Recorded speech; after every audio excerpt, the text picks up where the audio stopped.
హామీల అమలు నుంచి ప్రజల దృష్టి మళ్లించేందుకు చంద్రబాబు ఆర్భాటంగా నిర్వహించిన P4 కార్యక్రమం ప్రారంభంతోనే అట్టర్ ఫ్లాప్ అయిందని మాజీ మంత్రి చెల్లుబోయిన శ్రీనివాస వేణుగోపాలకృష్ణ ధ్వజమెత్తారు. P4 ప్రారంభ కార్యక్రమంలో బీసీల పట్ల చంద్రబాబు చేసిన అనుచిత వ్యాఖ్యల పట్ల ఆగ్రహం వ్యక్తం చేశారు. మీరు ఇంకొక రాజ్యాంగాన్ని తీసుకొచ్చారు, రెడ్ బుక్ రాజ్యాంగం అని. ఇది రాజ్యాంగ విరుద్ధం కాదా? ఈ పాలన రాజ్యాంగ విరుద్ధంగా సాగుతుంది అని అంటానికి ఇంతకంటే ఉదాహరణ ఏమి కావాలి?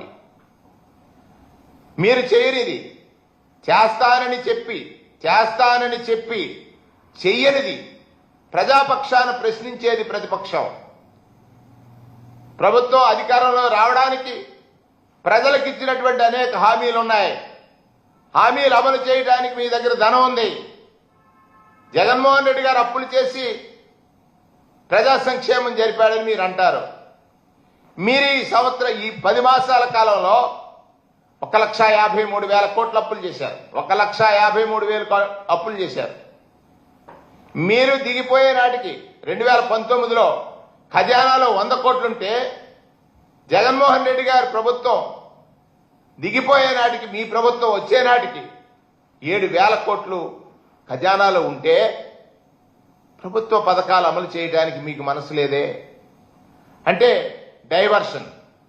నాటి నుంచి నేటి వరకు ప్రజల దృష్టిని ఏ విధంగా మరల్చాలి, ఒక్కొక్క పండగకి ఒక్కొక్క వేషం. ఇలా మొన్న ఉగాదికి ఒక వేషం వేశారు, కొంతమందిని మోసం చేశారు. మళ్ళీ ఈవేళ ఈ ఉగాదికి ఒక వేషం వేశారు. దీన్ని మళ్ళీ వచ్చే ఉగాదికి అమలు చేస్తామని చెప్తున్నారు.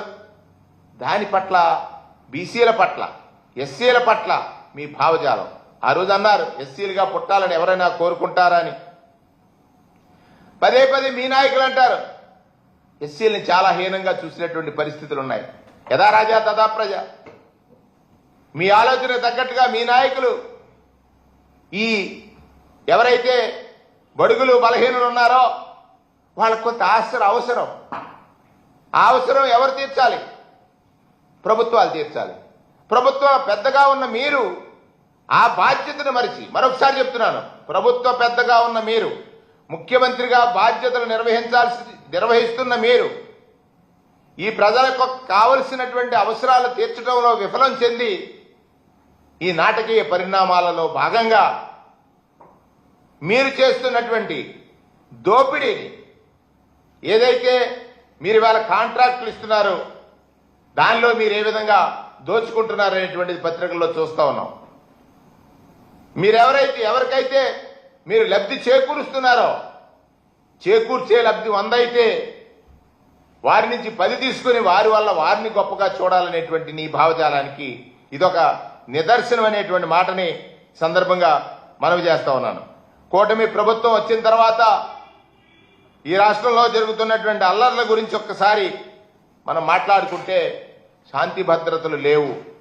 రాజ్యాంగం అంటే చట్టాల పట్ల బాధ్యతతో వ్యవహరించాల్సినటువంటి పెద్దలు కానీ, పెద్దలు తప్పు చేస్తే కింద స్థాయి వాళ్ళు ఎలా తప్పులు చేస్తారు చూస్తాం. పత్రికలు తిరగవేస్తే రోజు అత్యాచారాలు, మహిళల పైన అఘాయిత్యాలు, బాధ్యత లేదు. మహిళల జోలికి వస్తే వాడికి అదే చివరి రోజని ప్రకటనలకు పరిమితం అయ్యారు.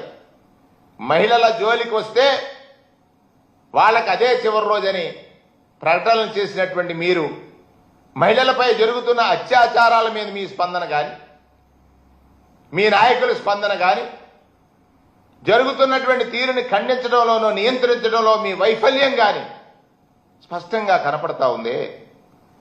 ఈ రాష్ట్రంలో గంజాయి అనేది కనపడడానికి వీల్లేదన్నారు. కొప్పల తెప్పలుగా ఎక్కడ చూసినా గంజాయి.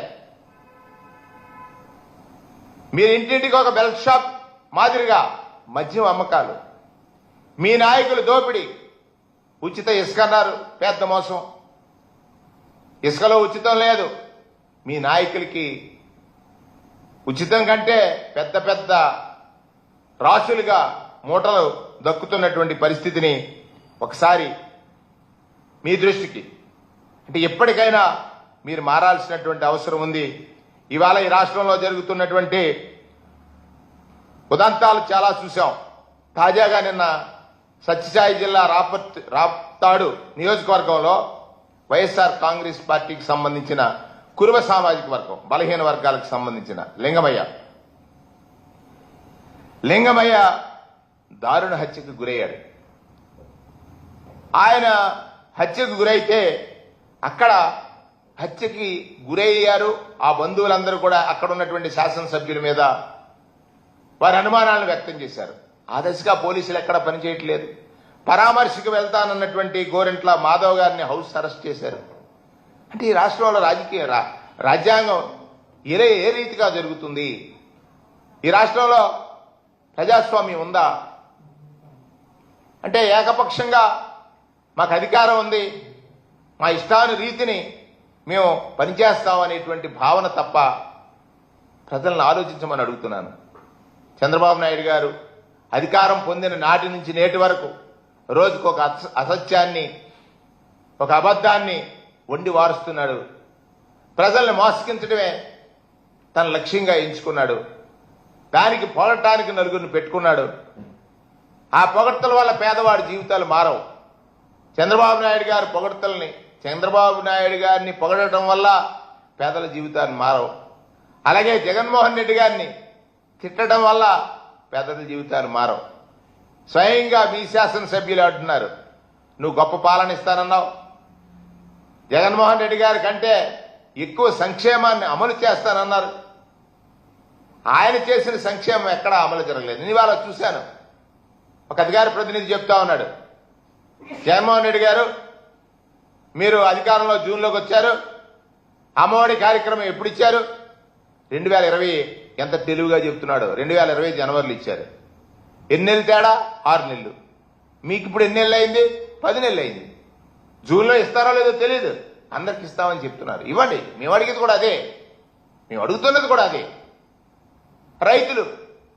రైతు నష్టపోకుండా పెట్టుబడి సహాయాన్ని ముందే అందించేటువంటి జగన్మోహన్ రెడ్డి గారు